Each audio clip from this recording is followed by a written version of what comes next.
Some women do not grow up. They do not mature. They remain psychologically fixated in a state of eternal youth, charming, light, spontaneous, but deeply fragile. You have seen this, perhaps even in yourself. They are the ones who live as if life were an endless rehearsal for something that never arrives. They jump from experience to experience, never truly diving into anything. Intense relationships, but brief. Grand plans, but never realized. A sparkle in their eyes that hides a silent pain. The fear of growing up. This is called Puella Aeterna, the eternal girl. A powerful archetype, described by Carl Jung as the feminine counterpart of puer aeternus, the eternal youth. But it was Marie-Louise von Franz, his closest disciple, who dissected the mechanisms of this pattern with brutal precision. According to her, the woman dominated by this archetype lives in a state of suspension, resisting psychological time, refusing the crossing into maturity. On the outside, she lives off lightness and charm. On the inside, she carries the terror of surrender, responsibility, and commitment to the real. She does not want to grow up, because growing up hurts. Growing up means facing one's own emptiness, making irreversible choices, letting go of fantasies, and the Puella prefers to float. She prefers to keep all doors open. She prefers idealization to real encounters. She dreams of perfect love, but flees from intimacy. She wants freedom, but not autonomy. She lives on promises, but fears the weight of realization. Perhaps you are starting to realize that this is not just theory. This is the life of many women. Women who do not understand why they feel so lost, even while being admired. Who do not know why they keep repeating the same mistakes, even while being intelligent. Who collect beginnings, but have no continuity. Who feel a constant emptiness, but do not know where it comes from. Emma Jung, when talking about feminine archetypes, said that a woman needs to integrate the animus, the inner masculine, to achieve a more solid relationship with herself and the world. But the Puella refuses this integration. She does not want structure, she wants to soar, and that is exactly why she falls. In this video, I will show you how this archetype acts in the shadows, how it disguises weakness as freedom, how it distances you from who you could become, and more importantly, how to start getting out of this. But I warn you right away, this is not content to comfort you. It is to confront you, because you deserve to be whole, not just charming. If you have the courage to follow through to the end, you may discover that you are still living as a maiden, when you should have already become a queen. The eternal girl is not a phase. It is not a personality trait. She is an archetype, a deep, collective and timeless psychic form that inhabits the feminine unconscious. Carl Jung identified her as a reflection of the puer aeternus, the eternal youth who refuses to grow up, to make commitments, to anchor himself in reality. Marie-Louise von Franz was even more incisive in addressing this figure. For her, the Puella Aeterna represents a woman whose soul remains trapped in an idealized, romanticized, sterile youth, and for that reason, blocks her individuation, her maturation, and her real flourishing. She is the woman who lives in the almost loves, almost builds, almost surrenders. She believes her freedom lies in the absence of ties, when in fact, she is merely fleeing from herself.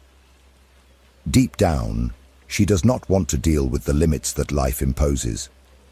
She has an aversion to routine, boredom, predictability. Everything that refers to the concrete frightens her because it threatens the magical world where she feels safe, a universe where anything can still happen, as long as nothing needs to be sustained. Von Franz accurately describes this pattern in The Problem of the Puer Aeternus. The Puella is so enchanted with the image of herself as a free spirit that anything requiring real commitment becomes a threat. For her, passion is safe as long as it is platonic. The project is exciting as long as it is abstract. Life is light as long as it is dreamed, but never lived. And the cruelest part of it all? She is often admired. People look at her and see brilliance, creativity, spontaneity. And indeed, these qualities are present, but they are just the surface. What no one sees is the existential void that silently grows behind so much movement. The Puella is always too busy to realize she is going in circles. She is a pilgrim of nothingness. But where does this refusal to grow come from?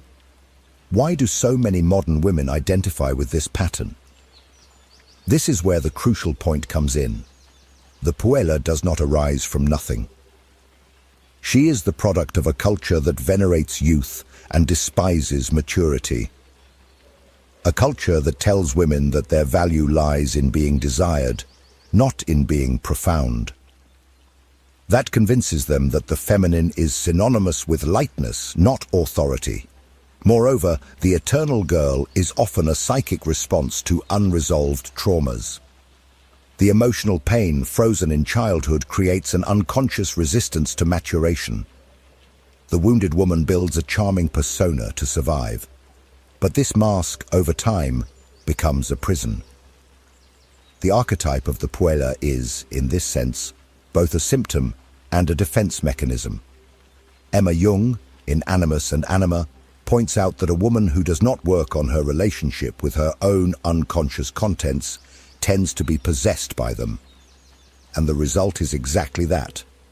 A life in which the conscious personality is fragile, inconsistent, vulnerable to the archetypal forces that operate beneath the surface. The eternal girl is not in control of her own life. She is being lived by an image she does not even realize she carries. Now perhaps everything begins to make sense. Your restlessness, the repetitions, the feeling that you never truly feel whole, even when it seems you have everything. This is the effect of the Puella. She does not want you to grow. Because growing requires losing the illusion, and that is the most expensive currency of the psyche. But then, an essential question arises. If this is the maiden that dominates so many lives, where is the rest of the feminine? Where is the path to something more whole, deeper, more true? This is what we will talk about now, because within you, beyond the girl, there is a sleeping queen, and perhaps it is time to wake her up. If this content is making sense to you, click the subscribe button and subscribe to the channel. Thank you for your support. Within every woman, there are psychic forces that operate far beyond conscious will. Jung called these forces archetypes, primordial, universal images that shape our most intimate experiences. In the case of the feminine psyche, two of these archetypes stand out particularly intensely: the maiden and the great mother. Understanding the tension between these two figures is essential to recognize why so many women remain trapped in the illusion of eternal youth, even when everything around them is already crying out for transformation. The maiden is the image of purity, beauty, and freshness. She represents potential, openness to the new, the hope for something grand that is yet to come. She is the one who enchants, who seduces, who dreams. She is light, solar, inspiring. In youth, this archetype is vital. It drives the desire to explore the world, to experience, to seek something beyond known limits. But the problem begins when this image remains dominant in adulthood. When the maiden does not make space for other aspects of the psyche to manifest, she becomes an obstacle. She prevents the woman from maturing, from establishing herself in the world, from taking responsibility for her own destiny. The woman continues to see herself as potential, but never allows herself to be realization. She remains in the eternal almost. Almost knows what she wants, almost surrenders, almost finds herself. And this almost becomes a black hole, an emotional vortex that sucks away vitality, purpose, and meaning. Marie-Louise von Franz writes that the maiden who refuses to die symbolically cannot be reborn as a whole woman. And here we are not talking about physical death, but the symbolic death of the childish ego, that part of us that insists on living in fantasy, that seeks to be saved, that rejects the weight of reality. This death is painful, yes, but absolutely necessary, because only from it can the Great Mother, the archetype of maturity, nourishment, and wisdom, emerge. The Great Mother is not the nice, domesticated woman who cared for everyone and forgot about herself. No, she is the queen of her own inner world. She commands, nurtures, sustains, and transforms. Unlike the maiden, who waits to be chosen, the Great Mother chooses. Unlike the maiden, who wants to be admired, the Great Mother demands respect. She does not need to be charming because she is whole. She is the one with deep roots, who knows when to give, when to protect, when to withdraw. The woman who embodies this archetype stops asking for permission to exist. She simply exists, with presence, depth, and direction. But few reach that point, because the path requires sacrifice. The maiden must die for the queen to be born. And this is a passage that the Puella Aeterna does not want to make. She clings to the mirror of youth, to the promises of idealized love, to the illusion that time does not pass. But time passes, and when a woman refuses the call of maturity, she begins to wither inside. The archetype of the maiden, which was a source of brilliance, becomes a gilded cage. Carl Jung, when speaking about feminine individuation, points out that a woman only becomes complete when she integrates what is hidden within her. Not just the seductive image she shows to the world, but also her creative, destructive, and regenerative powers. The woman who lives only in the domain of the maiden is fragmented. She is half. And as long as she is half, she will be dependent, unstable, and vulnerable. Do you feel that there is something more in you, something stronger, deeper, more true? You are right. That something is your inner queen, waiting for the moment when you will stop fleeing and start to reign. But before that, we need to look honestly at the places where the Puella sabotages her life, where she undermines her relationships, her career, her decisions. Because if you do not see where the eternal girl is operating, she will continue to be in charge without you realizing it. And that is exactly what we will explore next, where the Puella acts, how she sabotages, and what she is trying to avoid at all costs. The Puella Aeterna is seductive. She has something charming, almost magical. She is creative, impulsive, spontaneous. She is always full of new ideas, overwhelming passions, and grand plans. But this energy cannot sustain the weight of the real world. She shines brightly, and then disappears.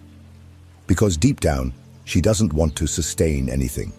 She wants to feel, dream, experience, but not to stay. In relationships, this is devastating. The Puella wants love, but she doesn't want commitment. She idealizes the perfect partner, the sublime connection, the absolute fusion. But the moment the other shows themselves to be human, flawed, real, she pulls away. She starts saying that it's not like it used to be, that something has changed, that the magic is gone. The truth is that the magic never existed. It was projection. She projected onto the other what she has not yet found within herself. Stability, depth, emotional structure.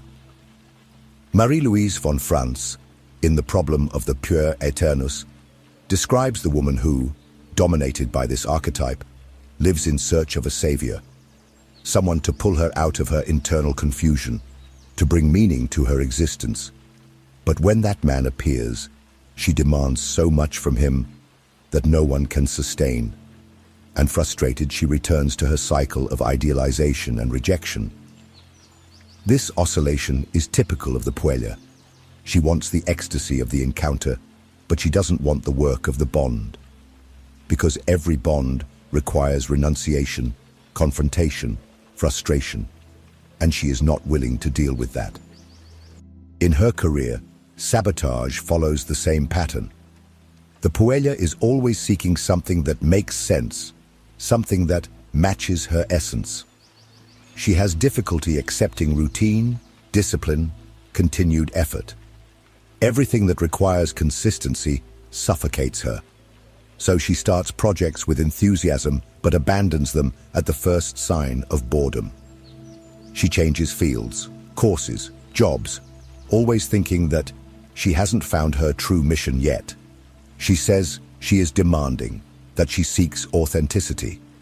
But often, she is just fleeing from the inevitable pain that every real path requires. Carl Jung, in Animus and Anima, warns of this type of woman whose animus, the rational and structuring function of the unconscious, is still immature. This manifests in inflated speech, full of grand ideas, but with little concrete achievement. The woman dominated by the Puella talks a lot about herself, her gifts, her unique vision of the world, but cannot root this in something tangible, because the animus has not yet been confronted or worked through. It remains as a seductive but empty discourse, and the woman continues adrift. And there are also the choices, or rather, the refusal to choose. The Puella is terrified of definitive decisions, because choosing something means giving up other possibilities. It means closing cycles, leaving parts of herself behind. And this is unbearable for her. Therefore, she lives in the eternal maybe. Maybe she wants this. Maybe she will follow that. Maybe she will return. Maybe she will change again.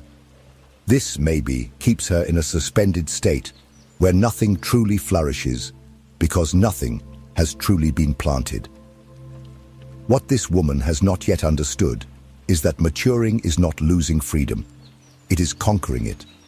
Freedom is not being able to escape everything. It is being able to stay, to be able to build, to be able to sustain one's own existence with dignity. But behind all this instability, there is something deeper, something that often the woman herself cannot name. A hidden pain, a psychic wound, an existential void that the Puella tries to mask with movement, with romances, with new ideas. And it is this secret pain that we need to illuminate now. Because the Puella is not just a behavioral pattern. She's a symptom of something much more intimate, a soul that feels alone, lost, and too scared to embrace her wholeness.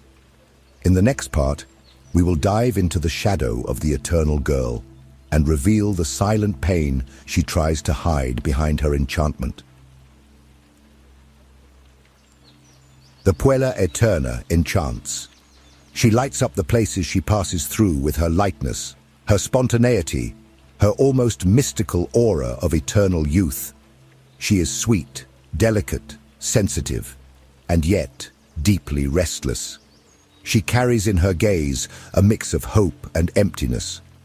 Because behind all that shine, there is a pain that almost no one sees, and that many times she herself cannot name. This woman lives dominated by a fantasy. The fantasy that if she is good enough, beautiful enough, and lovely enough, she will be loved, protected, and guided by someone stronger, the charming prince who will come to place her in the spot where she can finally live happily ever after. She does not consciously acknowledge this, of course, but her behaviors betray her. The constant passivity, the chronic indecision, the need to please everyone, the paralyzing fear of displeasing, the insatiable quest for external approval. The Puella is the woman who speaks sweetly, who hesitates to make decisions alone, who prefers to wait for others to do, say, or resolve. She wants to be guided. She wants to be desired. She wants to be saved. And when the supposed savior appears, a real man, with his flaws, contradictions, and limitations, she is deeply disappointed, because reality never matches the ideal. And she, who projected all the resolution of her own existence onto him, feels betrayed, misunderstood, abandoned. Thus begins the cycle of escape, rejection, and new idealization. Marie-Louise von Franz describes this behavior with an almost painful clarity. The Puella lives in an emotional childlike state, still waiting for someone or something to come and fill her inner void. But since this filling never comes from the outside, because it cannot come, she fragments slowly. The fantasy that was once her refuge begins to turn into a prison. And what once protected her from the world now isolates her from it. Often, this archetype develops narcissistic traits. The Puella becomes obsessed with herself, with her image, her reflection, her appearance. She revolves around the mirror, real or symbolic, and expects the world to validate her all the time. The other exists only as an audience, an external mirror that must reflect her beauty, her grace, her sensitivity. And when the other fails to fulfill this role, she reacts with anger, contempt, or emotional coldness. This self-absorption prevents her from seeing the suffering of others. Empathy is superficial, strategic.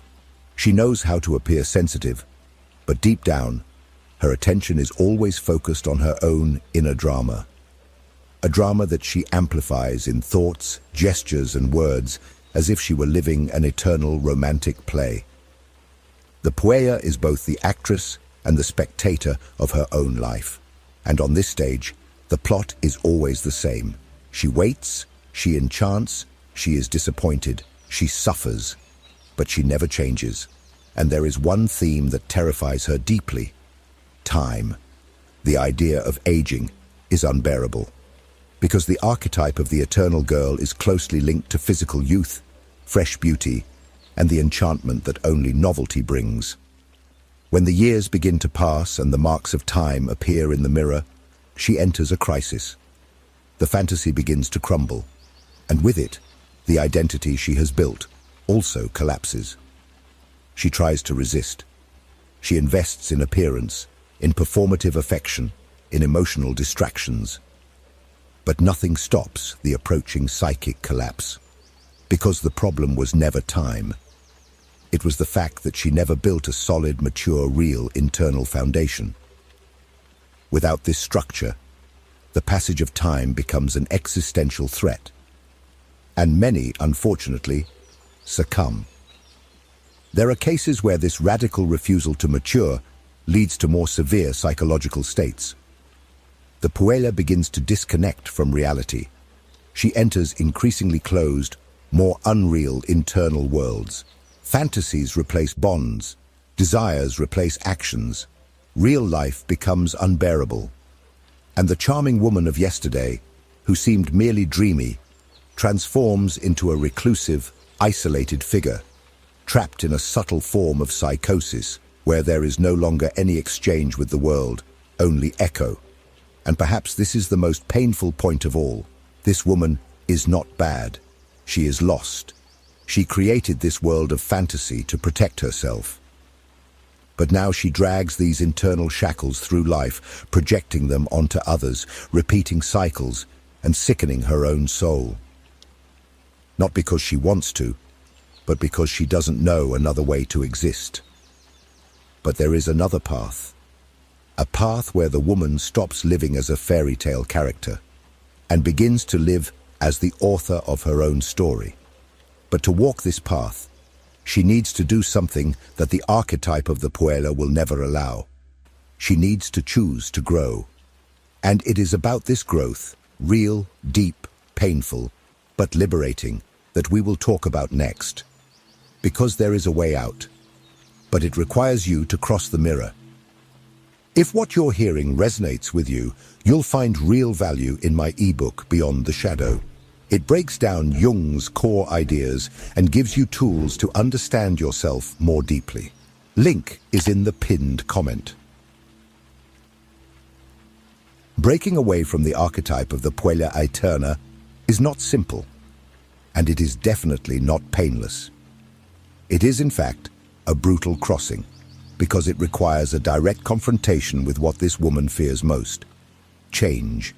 Not superficial change in appearance or environment, but true inner transformation, the kind that demands surrender, that requires symbolic death, that demands she abandon the fragile and charming girl she built to survive, and finally become a woman.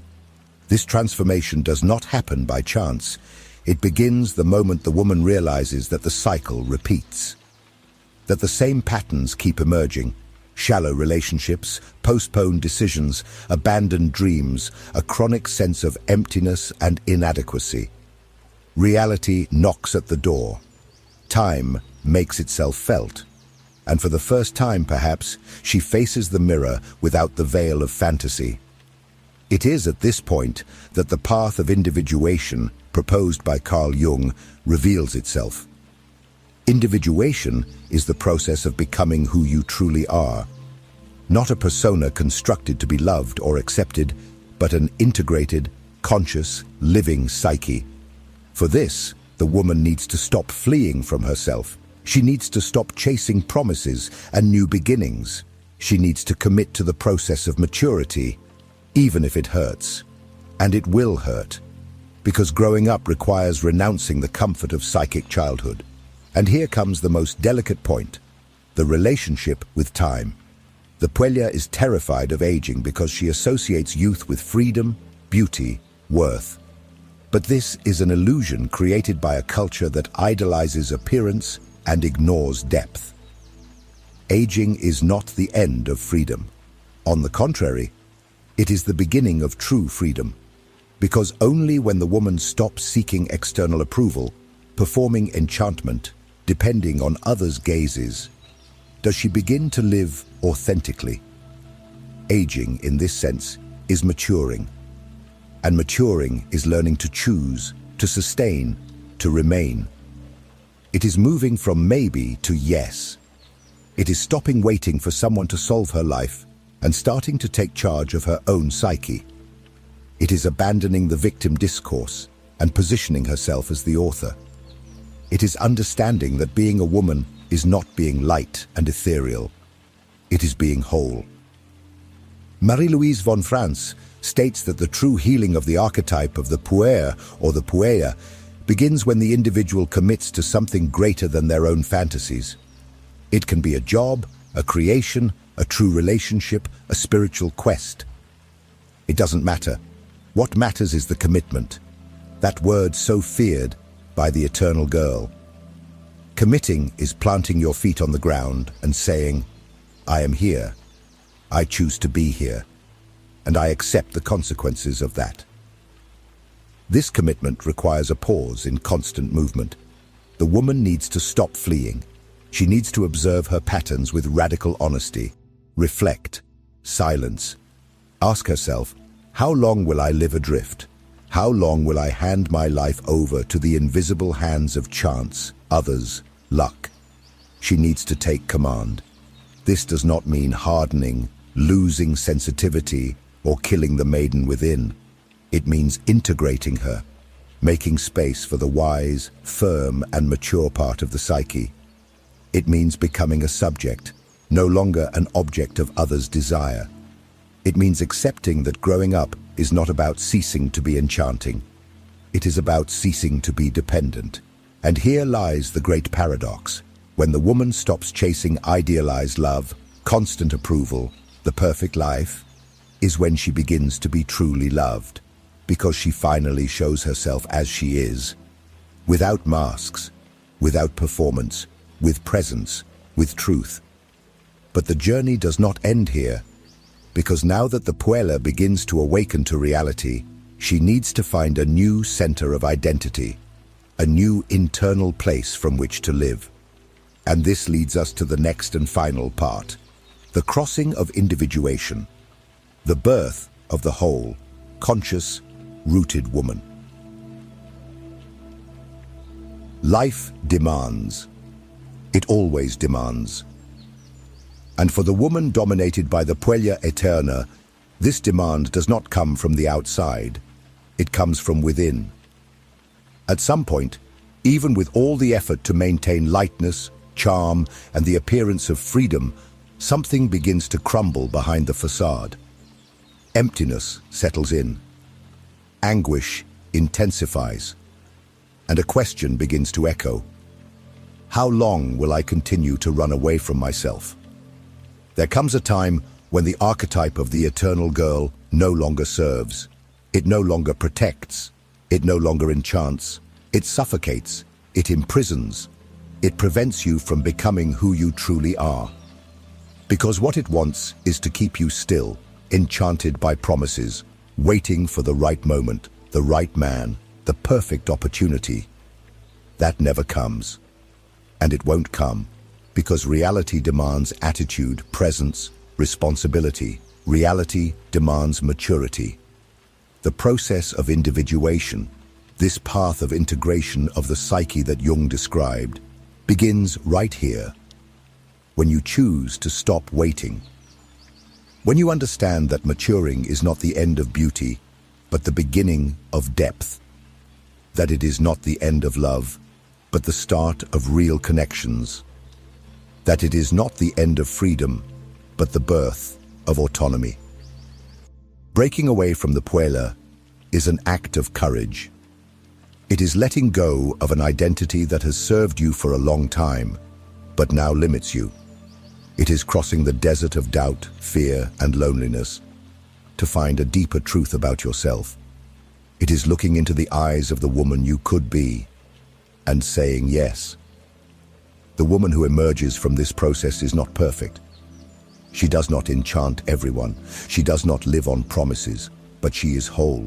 She is the one who leads her life. She is the one who knows herself, who supports herself, who commits to her own journey. And this woman, unlike the maiden, no longer waits for a happy ending. She creates her own story, with clarity, with courage, with truth. Now, stop and look honestly at your life. Are you, or someone you know, living as the protagonist, or as an extra in your own destiny? Have you witnessed the presence of an eternal girl who is still waiting for someone to come and save her? Or is she ready to save herself? If something here touched you, bothered you, or made you see a pattern that you or someone you know carries, comment. Tell me what you noticed. Sometimes, putting it into words is the first step to transforming an idea into reality. And if you felt that this video spoke to something deep about someone close or something within you, don't stop here. Keep watching the next video. It is important, because the path of awareness does not end in a revelation. It continues in every choice you make from it.